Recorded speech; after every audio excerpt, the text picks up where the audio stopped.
Assalamualaikum warahmatullahi wabarakatuh. Kali ini kita akan belajar mengenai riba dalam Islam. Kamu pasti pernah dengar kan kalau riba itu adalah hal yang diharamkan dalam Islam.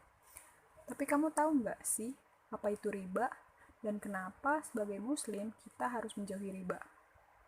Jadi riba itu adalah tambahan yang disyaratkan dan diterima pemberi pinjaman sebagai imbalan dari peminjam dalam transaksi bisnis.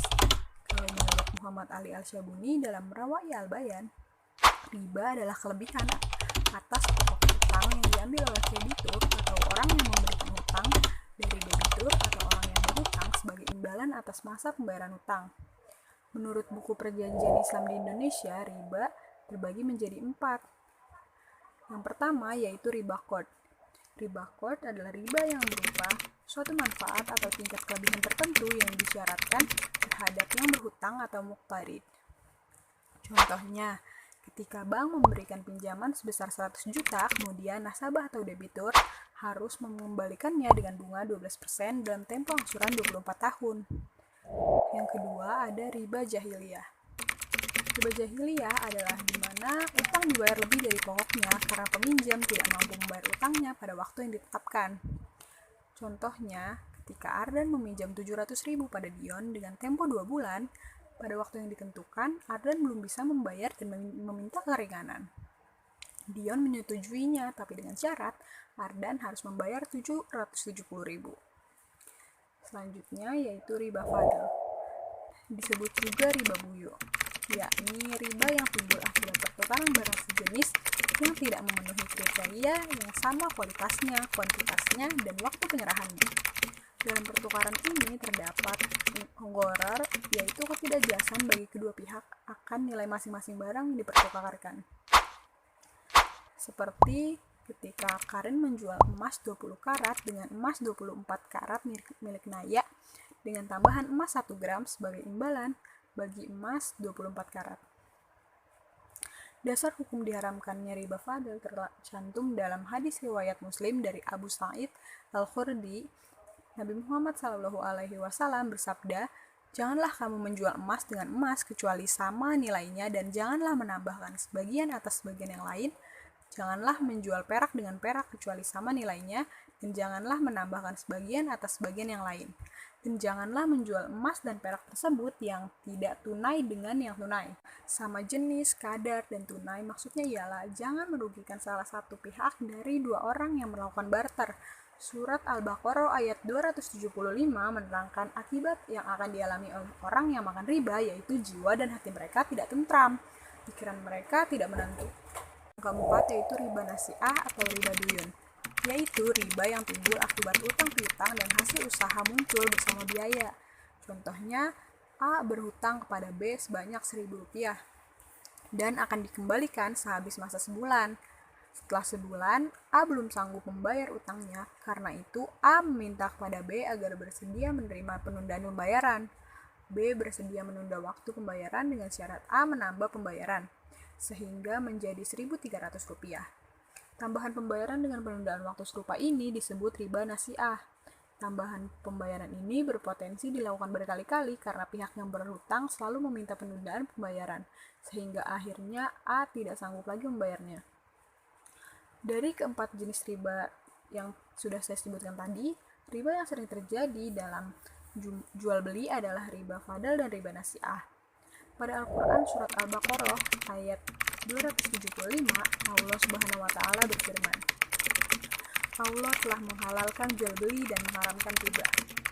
Riba dalam Islam hukumnya haram. Ada banyak efek negatif dari riba yang dipraktikkan selama ini dalam kehidupan sehari-hari. Bahkan agama samawi semuanya melarang praktik riba. Mendapatkan keuntungan dari riba dapat menghilangkan sikap tolong-menolong, memicu permusuhan, dan sangat menyusahkan apabila pemberi riba menentukan bunga yang sangat tinggi. Dalam salah satu hadis Rasulullah SAW bersabda, dari Jabir radhiyallahu anhu, ia berkata, Rasulullah SAW telah melaknat orang-orang yang memakan riba, orang yang menjadi wakilnya atau orang-orang yang memberi makan hasil riba, orang yang menuliskan, orang yang menyaksikannya, dan selanjutnya Nabi bersabda, mereka itu semua sama saja. Hadis riwayat muttafaq alaih. Para ulama sepakat bahwa riba adalah haram, serta Islam tidak memperkenankan hal itu dipraktekkan dalam muamalah. Riba adalah usaha mencari rezeki yang tidak dibenarkan serta dibenci Allah Subhanahu wa taala. Tapi ada loh beberapa orang yang menyebutkan bahwa bunga yang diperoleh dari transaksi keuangan dan perbankan bukanlah riba mengingat adanya inflasi atau penurunan nilai mata uang yang dipergunakan. Yakni uang yang sekarang lebih berharga daripada uang pada masa yang akan lalu. Mengutip buku Ada Apa Dengan Riba karya Amin Nurbaits, ada banyak hadis Rasulullah Shallallahu Alaihi Wasallam yang memberi peringatan keras tentang bahasa serta dosa riba, yaitu yang pertama, mendatangkan laknat Rasulullah Shallallahu Alaihi Wasallam. Rasulullah melaknat semua orang yang terlibat dalam transaksi riba. Dari Jabir bin Abdillah radhiyallahu anhu, beliau mengatakan, Rasulullah Shallallahu Alaihi Wasallam melaknat pemakan riba, yang memberi makan riba, yang menulis transaksi, dan 2 transaksi riba. Beliau mengatakan mereka semua sama. Hadis riwayat Muslim. Yang kedua yaitu disebut dalam deretan dosa besar. Dari Abu Hurairah, Rasulullah Shallallahu Alaihi Wasallam bersabda, jauhilah 7 dosa besar yang membinasakan. Mereka bertanya, ya Rasulullah, apa saja itu?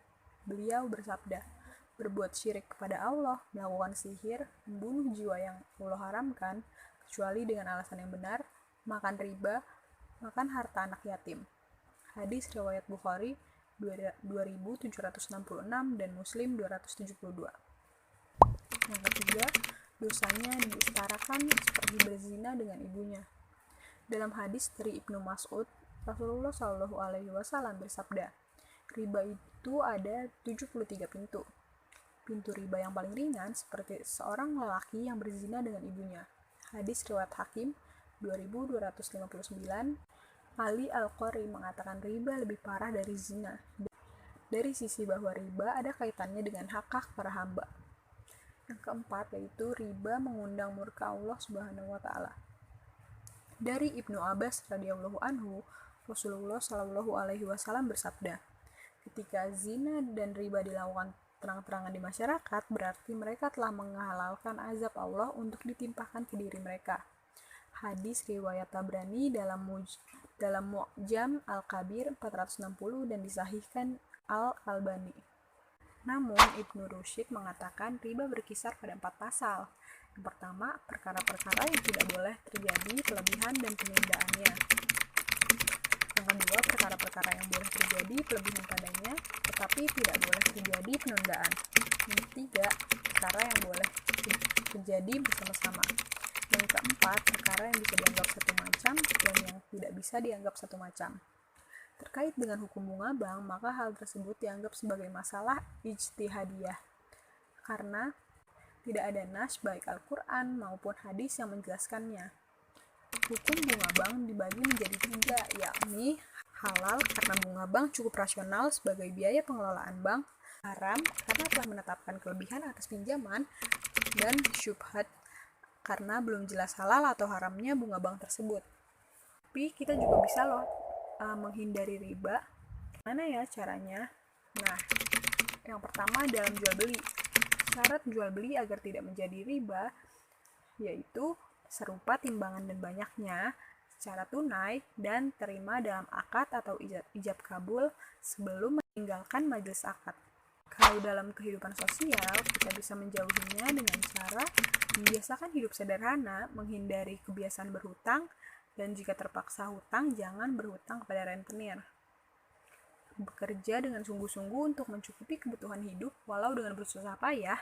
Dan yang terakhir, kita jika ingin membuka bisnis membutuhkan modal, maka kita bisa bekerja sama dengan bank yang mengelola berdasarkan syariat Islam. Di antara hikmah diharamkannya riba, selain hikmah-hikmah umum di seluruh perintah-perintah syariat, yaitu menguji keimanan seorang hamba dengan taat, mengerjakan perintah atau meninggalkannya adalah sebagai berikut, yaitu menjauhi dari sikap serakah atau tamak terhadap harta yang bukan miliknya, menimbulkan permusuhan antar pribadi dan mengikis semangat kerjasama atau saling tolong-menolong, menumbuhkan mental pemboros, tidak mau bekerja keras, dan menimbun harta di tangan satu pihak, menghindari dari perbuatan aniaya dengan memeras kaum yang lemah, mengarahkan kaum muslimin mengembangkan hartanya dalam mata pencarian yang bebas dari unsur penipuan, menjauhkan orang muslim dari sesuatu yang menyebabkan kebinasaannya, dan hal tersebut karena orang yang memakan riba adalah zalim dan kelak akan binasa. Baik, mungkin itu saja yang bisa saya sampaikan. Yang lebihnya mohon maaf. Wassalamualaikum warahmatullahi wabarakatuh.